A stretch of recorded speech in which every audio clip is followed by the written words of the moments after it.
Welcome students. आज जो हम टॉपिक पढ़ने वाले हैं वह यूनिट 3 से है, जिसका नाम है पल्लवन। पिछली क्लास में मैंने आपको पल्लवन किसे कहते हैं, पल्लवन का अर्थ समझाया था। आज हम पल्लवन की प्रक्रिया समझेंगे। एग्ज़ाम में क्वेश्चन आता है कि पल्लवन की प्रक्रिया लिखिए या फिर पल्लवन करते समय ध्यान रखने योग्य बातें लिखिए। यह आपके सामने है, यह क्वेश्चन का आंसर है। देखिए, सबसे पहले आप लिखेंगे प्रक्रिया में मूल वाक्य, सुक्ति, लोकोक्ति आदि पर ध्यानपूर्वक विचार करना चाहिए। पिछली क्लास में मैंने आपको बताया था कि आप यदि पल्लवन कर रहे हैं तो उसमें लोकोक्ति, सुक्ति, उक्ति, एक पंक्ति, एक लाइन दी जाएगी, उसका आपको पल्लवन करना होता है। तो यहाँ पर यही बता रखा है कि कोई भी सुक्ति दे रखी है तो आप उसको बिल्कुल ध्यान से पढ़ेंगे तभी उसके बारे में आप लिख सकते हैं। तो यहाँ पर आपको सबसे पहले उसको ध्यानपूर्वक पढ़ना है। पल्लवन में मूल भाव या विचार की पृष्ठभूमि में जो भाव और विचार हों उन्हें भी स्पष्ट करना चाहिए। मतलब कि पल्लवन में जो भाव निहित हैं उन्हें आपको लिखना है, उस पर विचार करना है और स्पष्ट तरीके से उसको लिखना रहता है। यह आपकी प्रोसेस में है, प्रक्रिया में है कि पल्लवन की प्रक्रिया लिखिए। उसमें सेकंड पॉइंट मैंने आपको समझाया। थर्ड जो है, मूल एवं गौण भावों विचारों को सोच समझकर अनुच्छेद में लिखा जाना चाहिए। यहाँ पर जो भी हमको उक्ति दे रखी है उसको हमको पढ़ना है और उसमें जो भाव निहित है, जो भाव या विचार उसमें है उसको हमको लिखना है। और कैसे, एक पैराग्राफ में उसको लिखना होता है। अगला है, इस बात का ध्यान रखना है कि उक्ति या विषय का कोई अंश या भाव छूटे नहीं और उसकी पुनरावृत्ति से भी बचना चाहिए। यदि हम पल्लवन कर रहे हैं और हमें यदि उसके बारे में और नहीं आ रहा, मतलब कुछ लिखना नहीं आ रहा है, विचार हम उस पर कर रहे हैं लेकिन हम अपने विचार उसमें नहीं लिख पा रहे हैं, तो स्टूडेंट्स क्या करते हैं, एक ही जो विचार आपने लिखा है उसी को बार बार रिपीट करते हैं। तो यहाँ पर पुनरावृत्ति नहीं करनी है, पुनरावृत्ति से बचना है।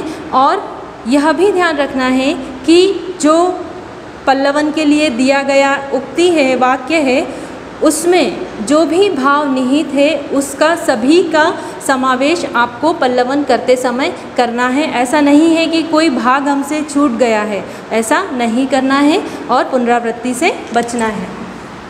आगे देखें, वाक्य एक दूसरे से सहज रूपेण संबंधित होना चाहिए। मतलब कि आप उसके बारे में यदि लिख रहे हैं, पल्लवन कर रहे हैं, तो उसमें आप जब भी वाक्य लिख रहे हैं तो वह सहज रूप से एक दूसरे से संबंधित होना चाहिए।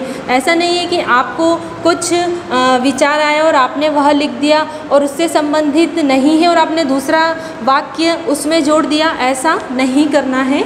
आपको वाक्य एक दूसरे से संबंधित होना चाहिए। यदि अपन ऐसा करते हैं तो सामने वाले को पढ़ने में समझ में नहीं आता है, इसलिए सहज रूप से जो वाक्य हैं वो एक दूसरे से संबंधित होना चाहिए।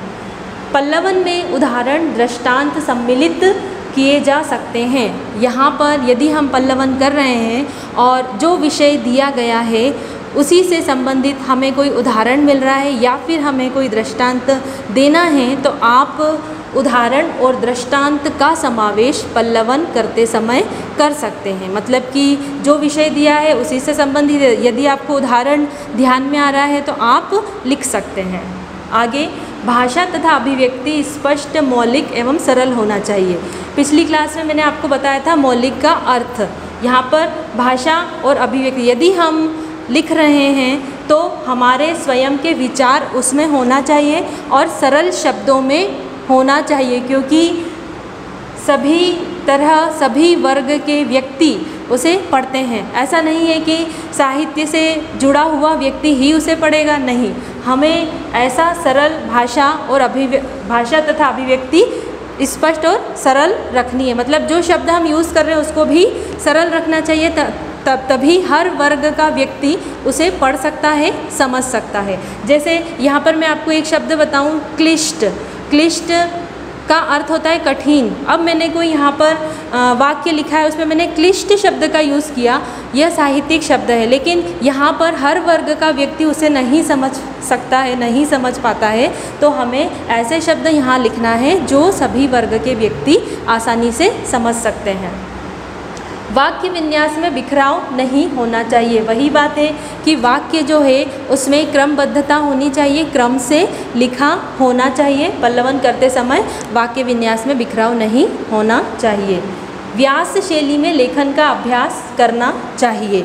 यहाँ पर व्यास शैली का मतलब क्या है, यहाँ समझे हम कि भाव जो भी उसमें निहित है उसको सबसे पहले हम विस्तार करेंगे। सबसे पहले लाइन जो दी गई है उसका हमको, उसमें जो भाव है, विचार है, उसको हम सबसे पहले विस्तार करेंगे, विस्तार से समझाएंगे। उसके बाद उसको अंत में सूत्र में समेट देंगे। वह आपका होता है व्यास शैली। मतलब पल्लवन करते समय हमें व्यास शैली में ही लेखन कार्य पूर्ण करना चाहिए। अब देखिए यहाँ पर ये पल्लवन की प्रक्रिया और ध्यान रखने योग्य बातें हुई। अब यहाँ पर जैसे एक पल्लवन का एक मैं वाक्य बताती हूँ कि परिश्रम सफलता की कुंजी है। यहाँ पर यदि हम लिख रहे हैं परिश्रम सफलता की कुंजी, इसके बारे में हमको जो भी विचार हमारे मन में है वह हमको लिखना है। और इसमें ये बात ज़रूरी है, जैसे कि कोई वाक्य का पल्लवन कर रहे हैं तो उसमें सकारात्मकता होनी चाहिए। हम उसके बारे में नेगेटिव बात, नकारात्मक बात नहीं कहेंगे, सभी सकारात्मक बात ही कहेंगे। यह आपका पल्लवन हुआ, जिसका क्वेश्चन ऐसा बनेगा, पल्लवन की प्रक्रिया समझाइए या फिर पल्लवन करते समय ध्यान रखने योग्य बातें बताइए।